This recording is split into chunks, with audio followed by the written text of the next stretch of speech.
Welcome everyone to a casted game for Zerospace, and today spawning in the northwest corner of the map, playing in green on the mini-map.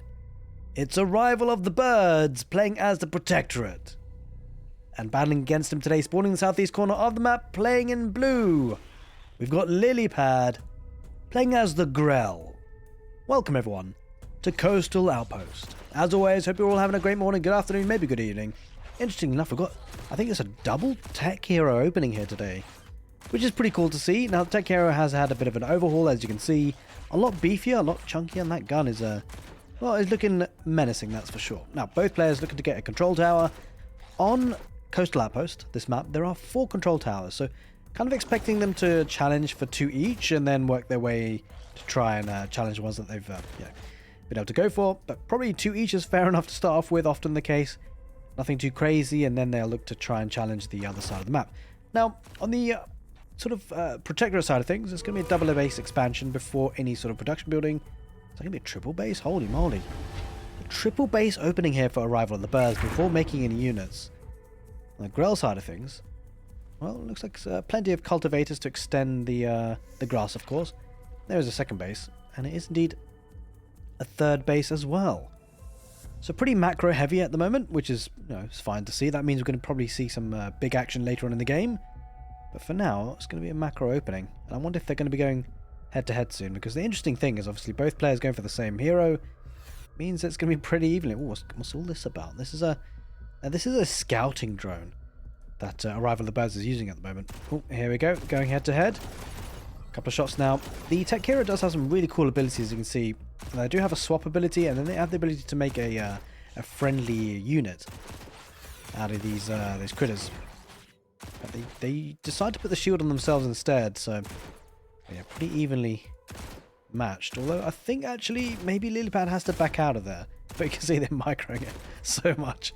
Yeah, it does manage to get out of there. Now the good thing about heroes, of course, and I've probably mentioned a couple of other casts, that when they are low in health, they do actually have a bit of a boost of movement speed, so it helps you get out of there.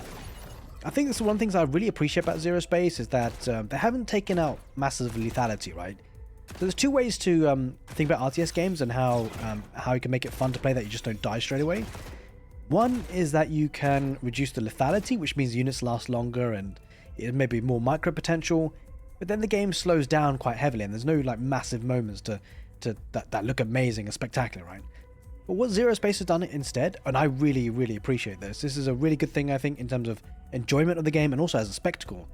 It doesn't really feel like they've taken massive lethality out of the game. In fact, mid to late game units are pretty strong, pretty powerful. In fact, you've got lots of different abilities that can do a lot of damage. But what they have done is they've really kind of reduced the snowball effect of things. So for example, I mean, just one small example there. With the hero going low in health, increases the movement speed, so it gives you a bit more durability, like more chance to survive. Speaking of surviving, this might be well, it should be okay. They've got pretty good health. But the 2 commanders coming for the Protectorate means that Lilypad does have to back away. But yeah, that's only one such scenario. The other scenario is the fact that as you lose units, you do get more energy, I believe. And that means you can use more top bar abilities. One being for the Protectorate reinforcements. So you lose units, but you can replace them a little bit. And lots of mechanics like that. Talents, for example, for the Legion. Although we're not featuring the Legion today on this game, you've got talents as such that if you lose a thrall, you get 25% of that material back. And so, again, it helps you make more army. It doesn't mean, however, that it's hard to kill people off, which is the best thing about Zerospace, I think. The fact that it has comeback mechanisms, they still have big wow moments that can, really end games. Now, interestingly enough, on this map, we've got a small scouting drone that's going to give a little bit of information here for birds as to what's happening. But let's take a look at his viewpoint. It's a pretty decent chunk of vision, actually, as it happens. And he's going to spot the infused Valkyrie hounds. That's the mercenaries for the Grell. A couple of harbingers that have been infused. Protectorate commanders starting to group up once together. Now both players going for ranged units, going for a forward supply platform. Probably looking to get a turret on it eventually. But he's really trying to get the rich flux. Both players are actually challenging for that as it happens. Both tech heroes focusing on enemy units, although Lilypad focusing on the structure instead. Oh, quite a few Valkyrie hounds going to try and take out the tech hero. Tech hero meant to be a bit careful here for birds. Probably will dash on out of there. There's a lot of Valkyrie hounds, and I think, oh, it's going to be close. Wait, the Valkyrie hounds? No. Oh, okay, I think the tech hero might just get out of this. And in the end, be a position that the Grell keep control of, get that high yield flux. Are you feeling good about things? Now, I hope you guys have been enjoying the content on the channel. If you have, make sure you give the video a thumbs up. More importantly, make sure you are subscribed to the channel. I have a subscriber goal. Hopefully, I'll be reaching 1,000 subscribers before the end of the year. As you guys know, Age of Empires is my main kind of YouTube channel as a separate channel, and it's my main sort of big, income in terms of content creation. So I'm obviously going to be sticking with that, but if Zerospace does take off as a channel for me, I mean, I'm hoping to be around anyway, because if I can make it work, then I definitely will, because I absolutely love casting Zerospace. It's looking like a really great game. There's plenty of plans for development that looking so promising on the way. I won't go into much details because we'll leave it for initial announcements and whatnot. Official announcements that will hopefully and most likely be coming in soon. And I've got a couple of Arandi horned mechs on the field, which are an interesting unit that I can be poking their head through, no doubt. And these guys, by the way, they're actually quite nice if you do match them in good numbers. What they do, they've got this sort of orb that fires out, as you can see, the purple orb, and it just hits everything that it passes through. Obviously, it's not the fastest thing, so it can be dodged, but definitely looking a promising push here for Birds and the Protectorate, adding in those mercenaries. Bastion's got to be careful. Valkyria Hound's going to go up the ramp potentially here. So they're going to chop down a couple of these Titans that popped out. These are really good units. They've had a bit of a rework, a bit of a reskin, but they look so good now.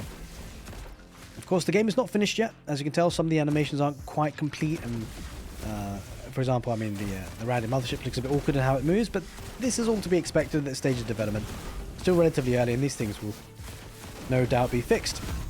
The Valkyria Hound's really trying to get on top of the ramp. Finding it a bit tricky though. Here comes the Valkyria Beast. That's our top bar ability, by the way.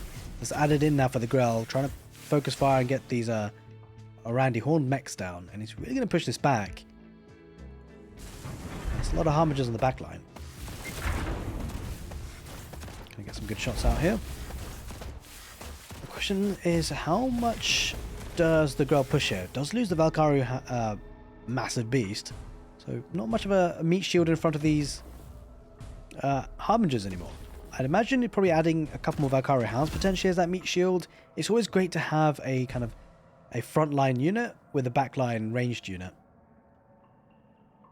Looks like the Protectorate just sticking out with their Titans for now. Both players have started to expand once again, so fourth base out for the Grell, as is the case for the Protectorate. And talents are starting to come in thick and fast. So we've got improved beam up there for the Protectorate. We've got free Harvester and T3 reinforcements. So you can get a Gunship, Artemis, Strider, Juggernaut as reinforcements, which is pretty powerful for the Protectorate. Now on the Grell side of things, you've got the Cultivator range increasing, got the Mercenary cooldown reducing, which is really quite common for the Valkyru. And then you've got the improved Infusion, which is adds 200 range for infused range units and an extra 20% health for infused melee units. Now, apologies for the overlay, as I've probably mentioned before on previous casts, that I've got a portion grayed out there because it does give a spoiler to the duration of the game, which I don't really want to give away. Now, looks like these Titans going to try and get some value focused firing on some of these Harbingers. That's a lot of Harbingers starting to group up. Now, it does have a couple of these Stingers, which are pretty squishy, but it does attract some of the fire, right? It allows the Harbingers to get a bit closer. Going to look to maybe take out Harvester too. That Harvester does go down pretty quickly. Now, this is a lovely conclave, though, from the Protector. Look at the units, how spread they are. I mean, splash damage not really going to be something to be threatened by at all. I love the fact that he's got a couple of these air units, too, just to support the army. The Griffins. Going down the ramp, that's a lot of Harbingers. Grell starting to push further forward. Going to take the fight around the control tower. And the Randy Horned mech did a lot of damage with these on these Harbingers. He's starting to push heavy though. And this is a strong push. There's a couple of bastions that's going to try and snipe down. But the trouble is, there's not much of a meat shield, right? These Harbingers, they're getting absolutely torn apart by these Titans. And they're absorbing so much damage. And I'm not sure he's going to be able to get out of here too easily. Bear in mind, there is an upgrade for the Titans. I don't think he's just got it yet, but essentially gives him a jump jet ability, just similar to like the Commando has. But it doesn't have it just yet, so he could potentially have jumped across and to cut off the retreat. But maybe we'll see that talent come in later on in the game. There's the Valkyria Beast, sacrificed really, came as a top bar ability, but mostly just to allow the Grell to head back home, mostly. I mean, the Valkyria Beast didn't really achieve that much, unfortunately. A lot of infused Harbingers, but that's a lot of Titans up against. Should be able to snipe at one Titan, does get it in the end. And the income just slightly ahead for the Protectorate. Potentially going down this ramp, and now he does have a couple of hounds. That'll be helpful, but they need to get into the front positions if they can. These Titans, they're doing so much work. The Griffin's healing them up. It's a really powerful combination. All the Valkyrie hounds, they're steering a little bit too far away from the Harbingers, and they got taken down pretty quickly. Seems like Lilypad's focusing on a lot of the structures. He doesn't want the turrets to come up, right? That's a big deal once they do. It's a lot harder to take down. Probably will get one of the bastions. And the bastions are pretty tanky as it happens. Obviously the healing from the Griffins certainly help.